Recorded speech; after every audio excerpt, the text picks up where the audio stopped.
सफल लोगों ने कहा है, जब हम आगे बढ़ने का प्रयास करते हैं और फेल हो जाते हैं तो यह सक्सेस का ही एक रूप है जो सबके जीवन में आता है और आएगा ही। बस हमें इसका सामना करने के लिए पहले से तैयार रहने की ज़रूरत है। एक लड़का सेठ जी के यहाँ नौकरी करता था। वह बहुत ईमानदार था। एक दिन सेठ जी ने उसे काम पर से निकाल दिया।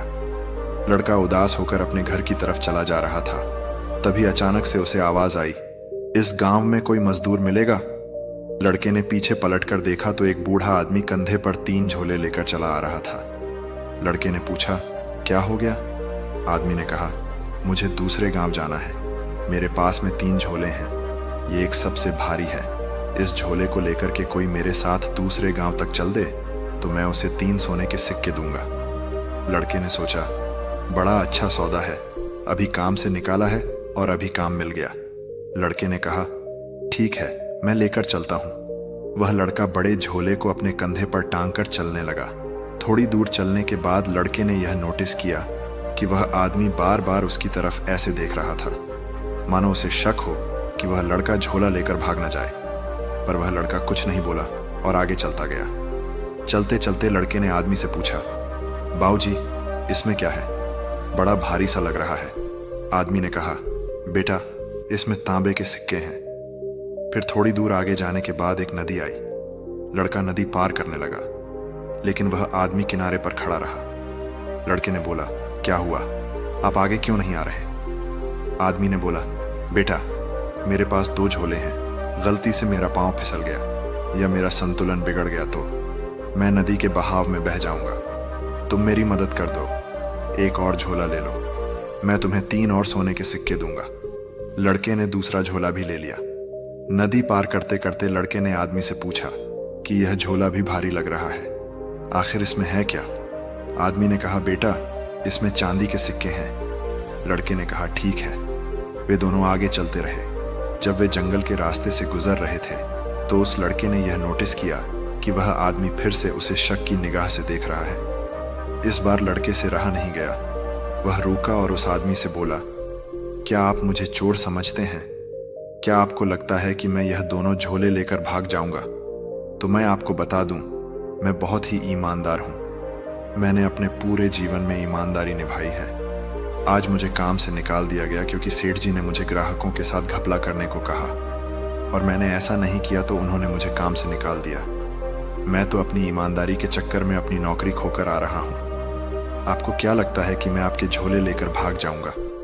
वह आदमी हंसने लगा और बोला, नहीं नहीं, ऐसी कोई बात नहीं है। मैं तो बस तुम्हें यूं ही देख रहा था। फिर वे दोनों आगे बढ़ गए। आगे जाकर एक पहाड़ आया जिसके दूसरी ओर वह गांव था जहां उन्हें जाना था। पहाड़ चढ़ने से पहले आदमी ने लड़के से कहा, देखो बेटा, मेरे पास एक झोला है, लेकिन मुझे नहीं लगता कि इस झोले का वजन लेकर मैं पहाड़ चढ़ पाऊंगा। क्या तुम मुझसे यह झोला भी ले सकते हो? मैं तुम्हें 3 और सोने के सिक्के दूंगा। लड़के ने सोचा, क्या बात है, जितना मैं अभी तक अपने काम से नहीं कमा पाया, आज मैं एक ही दिन में उससे ज्यादा कमा लूंगा। लड़के ने खुश होकर कहा, ठीक है, मैं उठा लेता हूं। लड़के ने तीनों झोले अपने कंधे पर उठाए और तेजी से पहाड़ चढ़ने लगा। वह काफी आगे निकल गया। फिर उसने पीछे मुड़कर देखा तो बूढ़ा आदमी धीरे धीरे पहाड़ चढ़ रहा था। तभी बूढ़े आदमी ने चिल्लाते हुए कहा, तुम आगे बढ़ते रहो, पहाड़ चढ़कर मेरा इंतजार करो, मैं धीरे धीरे आ रहा हूं। लड़के ने कहा, ठीक है, और फिर वह तेज गति से पहाड़ चढ़ने लगा। जब वह आधा पहाड़ चढ़ चुका था तभी उसके दिमाग में बुरा विचार आया। उसने सोचा कि यदि मैं तीनों झोले लेकर भाग जाऊं तो यह बूढ़ा आदमी मेरा क्या कर लेगा। इसमें एक में तांबे के सिक्के, दूसरे में चांदी के सिक्के हैं और तीसरा तो छोटी सी पोटली है। जरूर इसमें तो सोने के सिक्के ही होंगे। इस तरह बार बार उसके दिमाग में बुरे विचार आते रहे और अंत में उससे रहा नहीं गया और वह दौड़ने लगा। दौड़ते दौड़ते वह सीधा अपने घर पहुंच गया। घर जाकर उसने तीनों झोले खोलना शुरू किया।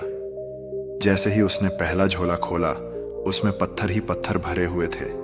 दूसरा झोला खोला, उसमें भी पत्थर थे और तीसरे वाले में भी पत्थर ही निकले। यह देखकर लड़के का दिमाग खराब हो गया। उसने गुस्से में आकर पत्थर की तीसरी पोटली को जोर से जमीन पर फेंका।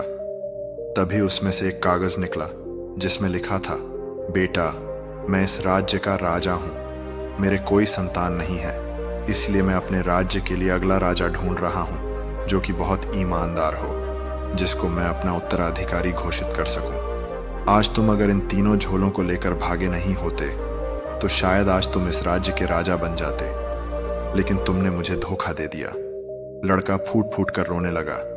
उसने सोचा कि अपने पूरे जीवन में ईमानदारी करने के बावजूद उसके सिर्फ एक गलत कदम ने सब बिगाड़ दिया।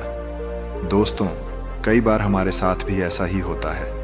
कभी कभी हमारा एक छोटा सा गलत कदम हमें बहुत बड़े फेलियर की ओर ले जाता है, जिंदगी भर की कमाई को मिट्टी में मिला देता है। अपने अंदर की बुराई को कभी भी अपने ऊपर हावी मत होने दीजिए, अन्यथा जीवन भर की कमाई हुई मेहनत पर पानी फिर जाएगा।